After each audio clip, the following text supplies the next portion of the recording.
D'accord. Vraiment que le Seigneur vous fortifie, je comprends. C'est pas facile.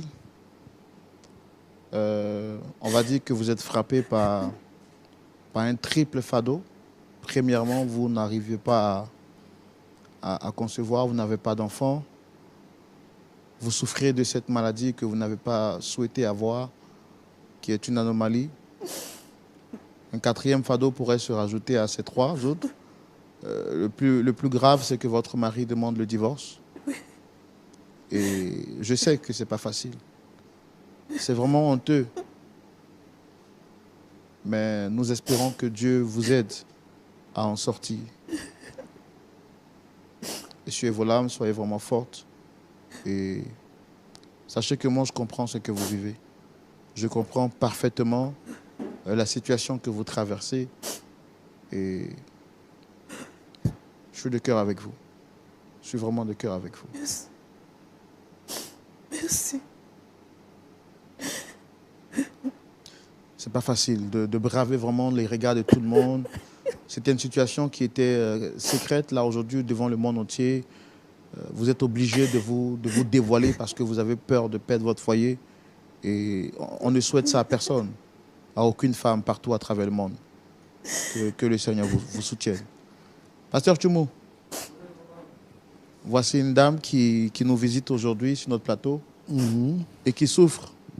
Qui souffre parce que d'abord, elle a rencontré un homme qu'elle aime. Ils se sont mariés. Et depuis son enfance, elle traîne une maladie. C'est normal pour un enfant qui est petit parce qu'il ne contrôle pas ses émotions d'uriner sur lui. Mais dès l'âge de la conscience, à partir de 7 ans, un enfant est censé maîtriser certains de ses gestes. Même quand il dort, il peut se lever pour pouvoir aller aux besoins. Mais elle, depuis son enfance jusqu'à aujourd'hui, elle traîne cette maladie et grave. Dans son foyer, elle continue encore d'être victime. À cela se rajoute le fait qu'elle n'a pas d'enfant et puis sa belle famille se moque d'elle. Son mari, exaspéré de tout cela, lui demande le divorce et elle n'en peut plus. Elle vient sur notre plateau pour que Dieu puisse vraiment l'aider à trouver une solution. On va recevoir son mari? Oui, on le reçoit. D'accord. Public, merci de recevoir son très cher mari.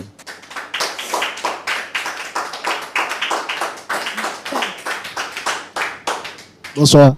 Shalom à vous. Comment est-ce que vous allez? Ça va bien. Que Dieu vous bénisse. Amen.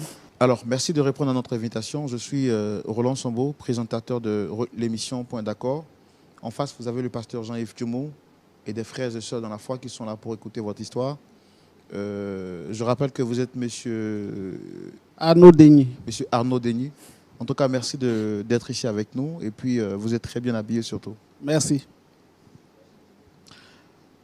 Avant qu'on ne continue, je voudrais vous demander, est-ce que vous reconnaissez la femme qui est juste en face de moi? Oui, je la reconnais, c'est mon épouse. D'ailleurs, je suis surpris de la voir ici. Est-ce que les choses vont bien entre vous?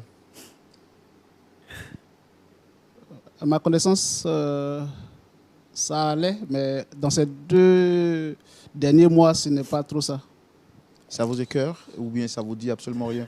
Parce que vous en parlez avec beaucoup de légèreté, on peut le voir sur votre visage. En fait, c'est une décision prise déjà avec conscience. Donc,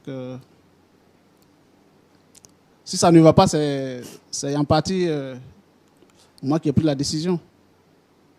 Alors, quand vous dites que ça ne va pas entre vous, ça allait et maintenant ça ne va plus, Oui. qu'est-ce qu'il y a exactement? Parce que nous la voyons ici en pleurs. Qu'est-ce qu'il y a exactement? Au fait, je ne souhaite pas en parler sur un plateau télé parce que selon moi, ça serait trop ça sera aussi la mettre sur la place publique. Justement, elle nous a déjà donné sa part de vérité, mais on s'est dit qu'il était également important d'entendre votre point de vue, votre version de cette vérité pour voir comment est-ce qu'on peut vous aider en fait. Si elle vous a déjà donné une version, alors le vin est déjà tiré, nous allons le boire. Selon moi, ce n'était pas normal que nous venions sur un plateau pour un tel souci. Nous, on est totalement d'accord avec ça. Mais vous savez que nous sommes un plateau international reconnu pour nos œuvres et justement nous aidons les personnes et les familles à trouver une solution. On aurait bien pu ne pas accepter son invitation Mais il faut comprendre que cette dame est vraiment attristée. Et notre objectif ici, c'est de pouvoir réconcilier. Comme je l'ai dit, nous avons un ministère de réconciliation. Et c'est ce que nous sommes en train d'exercer avec vous. Donc vraiment, aidez-nous à pouvoir vous aider. Et aider surtout cette femme à répartir avec le sourire. Qu'est-ce qu'il y a exactement, très cher? Ok. Cette dame que vous voyez, nous nous sommes connus. Nous avons cheminé, nous nous sommes mariés. Mais elle m'a menti. Et je l'ai su qu'au jour des noces. Elle a une incontinence urinaire qu'on appelle urésie, il me semble. Et je l'ai découvert le jour du mariage. Je lui ai demandé, elle m'a dit que c'était dû à la fatigue, ce jour-là. J'ai laissé tomber. Mais j'ai remarqué au fil du temps que c'était une maladie qu'elle traînait, mais qu'elle n'a pas voulu, elle n'a pas daigné me le dire depuis notre rencontre jusqu'au mariage. Malgré cela, j'ai continué de vivre avec elle. Et depuis plus de 3 ans, nous sommes ensemble. Et la goutte d'eau qui a fait déborder le vase, selon moi, nous étions à des funérailles de mon oncle qui était décédé. Et elle dormait avec mes soeurs. Et là, les mêmes choses se sont répétées. Les mêmes choses se sont répétées. Qu'est-ce qui s'est passé exactement? Elle a pissé sur le lit où elle était couchée avec... D'autres mots, elle a uriné sur le lit. Elle a uriné sur le lit. Et c'était une honte non seulement pour elle, mais également pour moi. Surtout faisant déjà d'objet de raillerie dans la famille, surtout parce que depuis 3 ans, nous n'avons pas d'enfants. Et aujourd'hui encore, elle vient de mon nid devant mes soeurs, devant mes frères. Et n'en pouvant plus, je n'ai plus le droit, sinon à la parole dans la famille, aux réunions familiales. Je ne peux plus avoir l'autorité d'antan. Sans entendre dire, sans qu'on me lance des mots, ta femme, non seulement elle est stérile, elle ne peut pas te donner un héritier, mais également, elle urine au lit. C'est fort de cela que j'ai pris la décision d'aller au divorce. Est-ce que vous êtes conscient que cette décision fait souffrir celle que vous avez présentée comme étant votre femme? Bien sûr, j'en suis conscient. Moi également, j'en souffre moralement et mon honneur est bafoué. Sans trop vouloir vous faire de leçons de morale, mais pour vous, qu'est-ce que vous entendez par mariage? Est-ce qu'on se marie seulement pour les bons moments ou dans le mariage, il y a aussi des moments de joie, mais également de tristesse? Je ne sais pas si le mot est indiqué, mais je parlerai de dol, puisqu'elle ne m'a pas dit avant le mariage. Si elle m'avait dit avant le mariage qu'elle avait cette maladie, nous n'en serions pas là. J'aurais dû peut-être accepter ou ne pas accepter, on serait situés l'un et l'autre. Mais aujourd'hui, elle ne m'a pas dit cela. Et je découvre, malgré cela, j'accepte de continuer avec toi. Mais ce qui s'est passé au village, vraiment me laisse pantois. Pendant 3 ans, vous avez accepté de subir les moqueries de vos parents. Pendant 3 ans, vous avez accepté de la comprendre, de la soutenir. Elle nous a dit sur ce plateau que vous avez été d'une grande aide pour elle. Pendant 3 ans. Qu'est-ce qui vous fait changer radicalement? Vous faites tourner en fait votre veste du jour au lendemain. À partir du moment où c'était entre nous deux, il n'y a pas de souci. Mais aujourd'hui, tout le monde sait. Et aujourd'hui, encore plus, puisqu'elle m'amène sur un plateau de télé. Je n'avais pas voulu aborder le sujet, mais vu qu'elle vous en a déjà parlé, donc je suppose que tout le monde est informé, j'ai dû mettre le pied dans le plat. Pour moi, c'était une manière aussi de la protéger et discrètement, afin que personne ne soit informé. Mais là, tout le monde est informé. Donc, ce que je voulais éviter est arrivé. Vous croyez dans le Seigneur? Bien sûr. Vous êtes chrétien? Oui. Est-ce que vous croyez que Dieu peut l'aider, peut changer son histoire? Oui, Dieu peut l'aider. Je pense que Dieu peut l'aider. Mais vous, en tant qu'enfant de Dieu, est-ce que vous ne pouvez pas prier ensemble pour que Dieu change ce cas-là?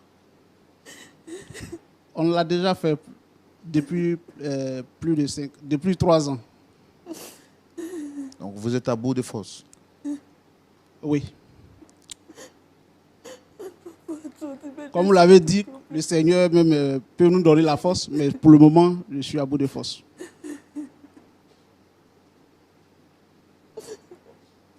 Vous êtes marié coutumièrement ou bien vous êtes marié de manière civile? Nous sommes mariés de manière civile. Coutumièrement et de manière civile. Je remarque que vous n'avez plus votre alliance, c'est ça? Nous ne portons pas l'alliance. C'est ce que vous avez décidé tous les deux? Oui.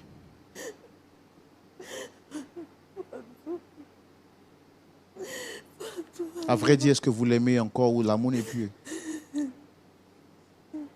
Je l'aime toujours, mais à l'impossible, nous l'avons tenu. J'ai pris la décision de pouvoir mettre fin à cette relation afin de me libérer un peu. Le poids est trop lourd à porter.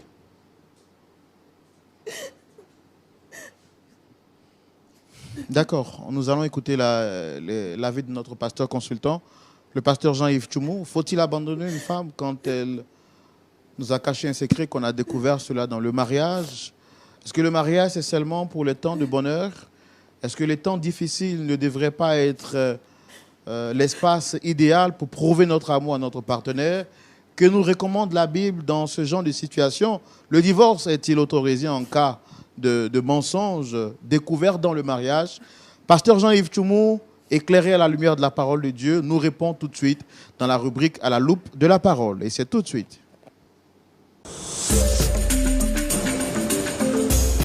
Pasteur Tchoumou. Oui, Roland. Voici encore une autre situation. Que nous dit la parole de Dieu? Mais avant, je voudrais demander à l'équipe technique de nous permettre d'avoir des sopalets pour éponger le visage rempli de larmes de notre invité. Non, pardon, non. Pardon, ne me laisse pas tomber. Pardon. Pardon.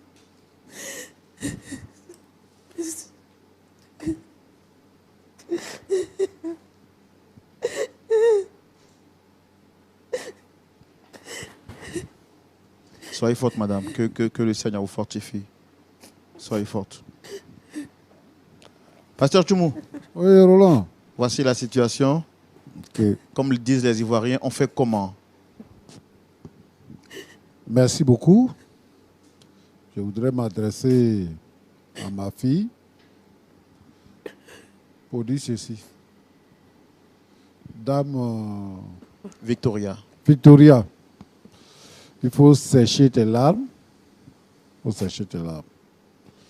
Alors, tu nous as dit tout à l'heure que c'est une maladie, que tu es malade. Voilà. Et que, bon, pour ne pas perdre ton mari, tu n'as pas voulu lui dire ça lorsque vous étiez fiancés.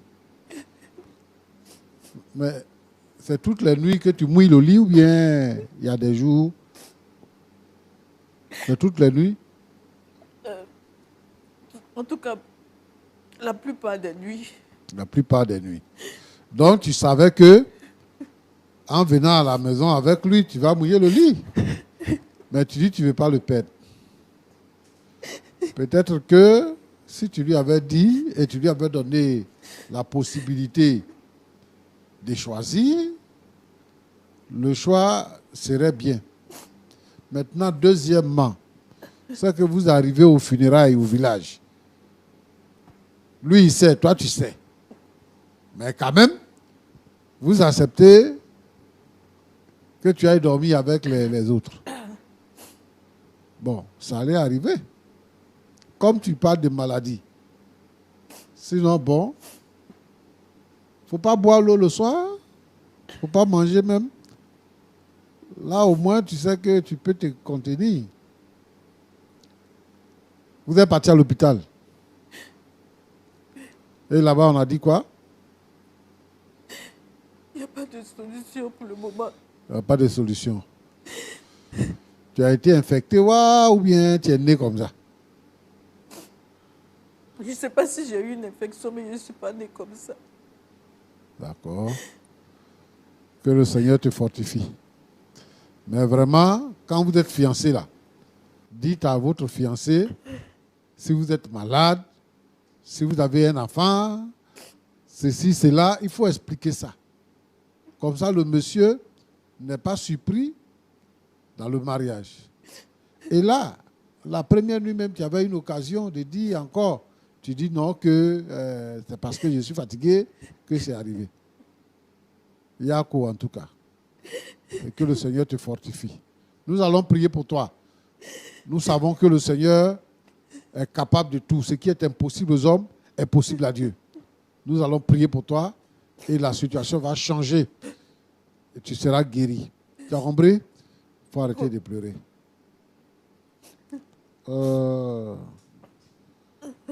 Mon frère, Pasteur. tu as dit ton nom là, c'était quoi? Arnaud Denis. Arnaud Denis. Oui. D'accord. Ça fait 3 ans que vous êtes mariés. Oui. 3 ans que tu gères la situation. Oui. Donc tu savais que, arrivé au village là, elle allait mouiller le lit. Puisque ça fait 3 ans que cela dure et que vous êtes dans la même maison, et tu acceptes qu'elle puisse dormir avec tes soeurs, alors que tu sais que c'est comme ça. Pourquoi tu as autorisé ça? Elle a dit qu'elle voulait prendre une chambre à l'hôtel. Et les parents ont dit peut-être que c'est parce que elle trouve que là où ils habitent n'est pas propre et tout ça, donc elle veut aller dormir à l'hôtel. Toi, tu dormais avec qui? Je dormais avec des frères. Mais il faut dormir avec ta femme. Tu prends ta femme, vous partez au village et puis tu la fais dormir avec les autres. Alors qu'il y a un secret entre vous. Donc pour protéger ce secret-là même, tu aurais dû prendre une chambre à l'hôtel pour vous deux, là-bas, pour la garder. Pour ne pas que ça sorte. Bon, maintenant c'est sorti, tu dis que comme c'est arrivé comme ça au village, donc tu vas la divorcer. Tu voulais la divorcer avant? Non. Mais pourquoi tu as divorcé maintenant? Tu es chrétien? Oui. Tu crois que le Seigneur est capable de tout? Oui, je crois. Moi, je ne veux pas t'encourager à divorcer. Tu as dit que dans les moments difficiles, tu vas soutenir ta femme. Tu as dit que dans les moments de bonheur comme dans les moments de peine, tu vas la soutenir. Maintenant, elle est face à une situation. Et si on voit la façon dont elle se comporte, elle t'aime vraiment. C'est une femme qui t'aime. Et elle est en détresse. Elle a dit ici que ce n'est pas de sa faute. Ce n'est pas parce qu'elle veut le faire. Elle ne veut pas le faire. Mais elle est malade, elle est en détresse. Quand une personne est malade, on la soigne. On prie pour elle. Donc moi, je pense que ce n'est pas une bonne décision. Elle est venue nous voir pour plaider auprès de toi, pour que tu puisses renoncer à ton idée. C'est vrai que tout le monde a découvert au village maintenant qu'elle mouille le lit. Et comme toi, tu n'es pas surpris par la situation, donc tu ne dois pas suivre tes parents. Il faut mettre véritablement la situation devant le Seigneur. Je pense que, parce que par moment, il t'est venu à l'esprit que si ça continue, tu vas divorcer. Donc, tu n'as pas encore pris avec ton cœur pour mettre la situation devant le Seigneur et demander avec foi pour que le Seigneur guérisse ta femme. Ça, c'est la première chose. La deuxième chose, c'est que tu trouves qu'elle a tous les défauts. Premier défaut, elle mouille le lit. Deuxième défaut, c'est qu'elle ne peut pas faire d'enfant.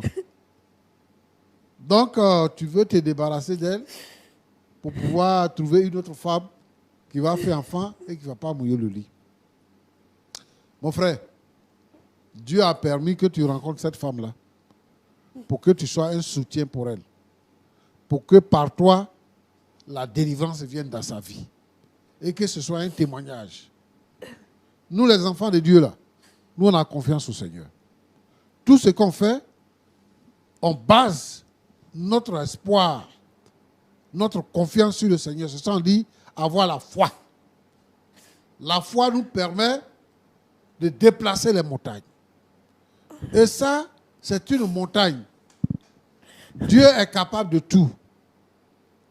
Un vieillard de 100 ans et une vieille femme de 90 ans, Dieu leur a permis d'avoir un enfant. Et la Bible dit que ce qui est impossible aux hommes est possible à Dieu. Moi, je voudrais t'exhorter à faire confiance au Seigneur. Je voudrais t'exhorter à tourner les regards vers le Seigneur et d'attendre le secours. Le psalmiste dit, je lève les yeux vers les montagnes. D'où me viendra le secours? Le secours me vient de l'Éternel qui a fait les cieux et la terre. Le secours vient de l'Éternel. Le divorce n'est pas la solution. Aujourd'hui, lorsqu'il y a une situation dans le foyer, tout le monde pense au divorce. Le divorce n'est pas une option. Quand on se marie là, on se marie jusqu'à ce que la mort nous sépare. On ne se marie pas pour divorcer après. Je vais parler des chrétiens. On ne se marie pas pour divorcer après. Donc, quand il y a des situations dans la famille, on met ça devant Dieu. On prie même. Si la prière ne guérit pas, Dieu a donné à l'homme la capacité de trouver des remèdes pour que nous puissions guérir de nos maux. Et Dieu aussi va vous guider vers la personne qui peut trouver la solution à la maladie. C'est comme ça que le Seigneur opère. Et donc, moi, je voudrais que on puisse laisser libre cours à la puissance du Saint-Esprit pour se manifester dans votre foyer.